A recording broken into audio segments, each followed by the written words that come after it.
For decades, we've been hearing how robots will one day be part of our lives. They'll be doing everything from the housework to giving a good back massage.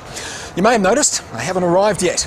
But according to researchers I recently caught up with near San Francisco, that time may be coming. They've been designing robots inspired by nature.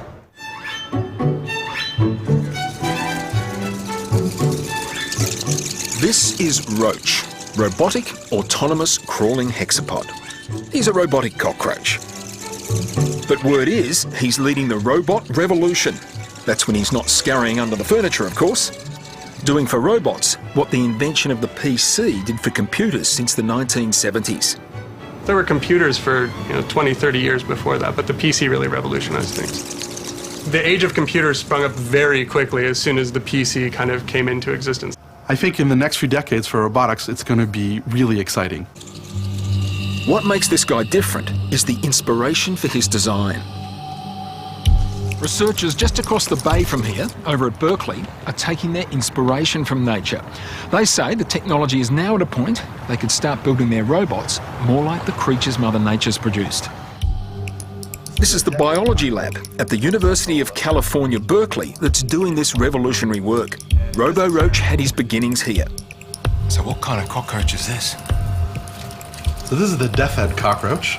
He's a big from, one. Central America. That's why we None that size in my house, I'm sure. Well, there might be. Robert Full turned to nature because of the shortcomings of traditional robots.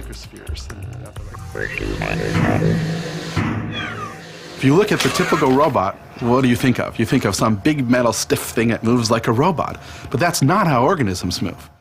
Indeed, organisms are the opposite of rigid. They're soft and compliant.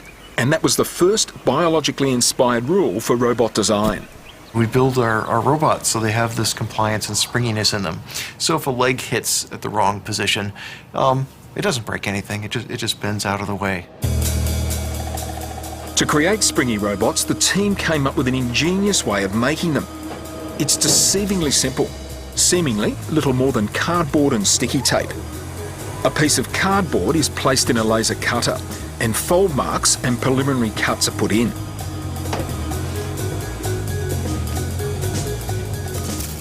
The protective backing is removed, and a sheet of plastic self-adhesive is placed on the cardboard. It's folded and put into a laminator. After further laser cutting, out pop the robot parts.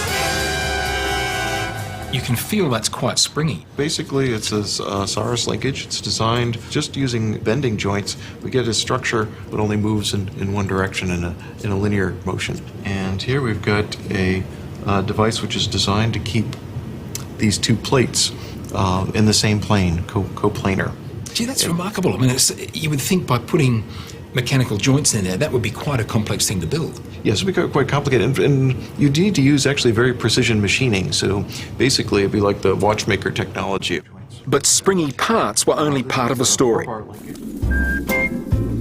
By studying how nature's many creatures walk, researchers came up with a clever way of getting Robo-Roach to walk, the second new principle of robot design.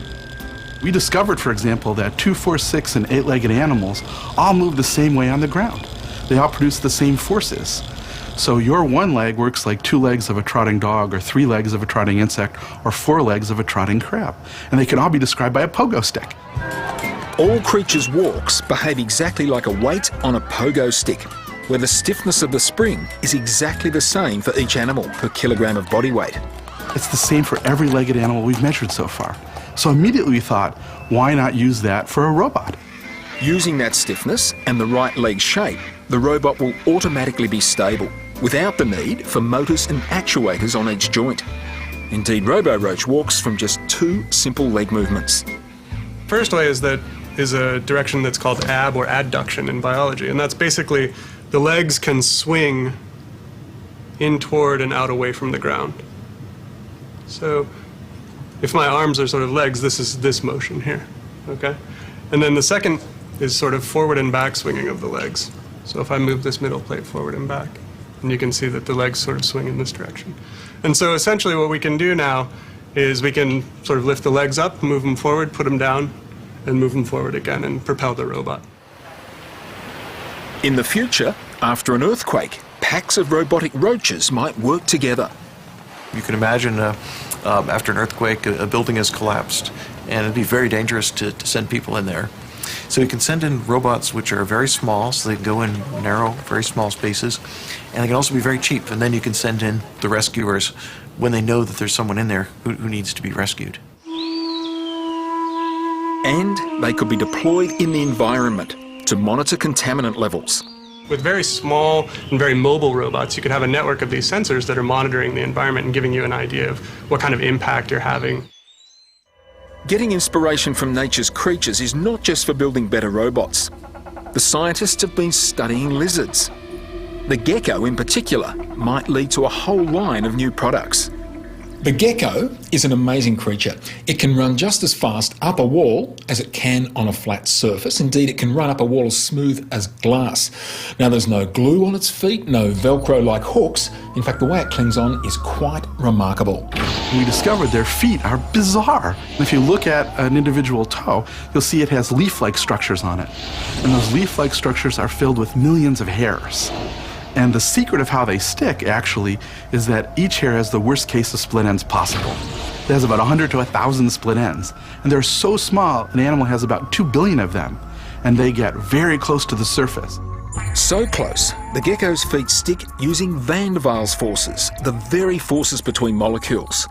So they're the forces you've learned sort of in chemistry and physics, where molecules are stayed together, whereby the electrons aren't always exactly in the same place at the same time. The gecko's already led to inventions. Gloves with special fingertips covered with billions of hairs could pick up impossibly difficult pieces of glass. Try doing that with your bare hands. And there's some unusual sticky tape. Have a look at this demonstration. It is quite remarkable. This is what they call the gecko tape. Now, if I put a glass slide on it, there's no adhesion at all, not the slightest bit sticky, but place it there carefully and then tip it over and it just sticks there. The reason is this nanotape actually has billions of fibres in it, nanofibres.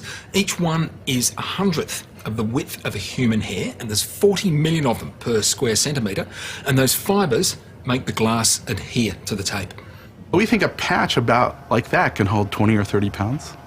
The applications for the gecko adhesive are almost unlimited. If you sat down for an hour, you could think of 200 that we haven't thought of. Anti-slip coatings for shoes, automobile tires, so you'd have something that sticks to the road. We made a little Band-Aid out of it. So a Band-Aid doesn't pull on your hairs, it's aerated, it can move it around. The researchers believe these inventions, including Robo-Roach, will be in use in just 3 to 5 years.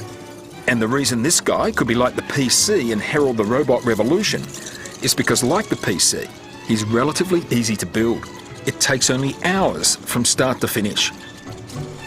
But could robots that mimic nature one day get out of control and take over the world? Right now, I'll naively say I'm not worried about it, but I won't give you any guarantees. And I think as long as we have the ability to unplug them, there'll be there's really no danger of that. And if things do go pear-shaped, there's always the traditional roach treatment.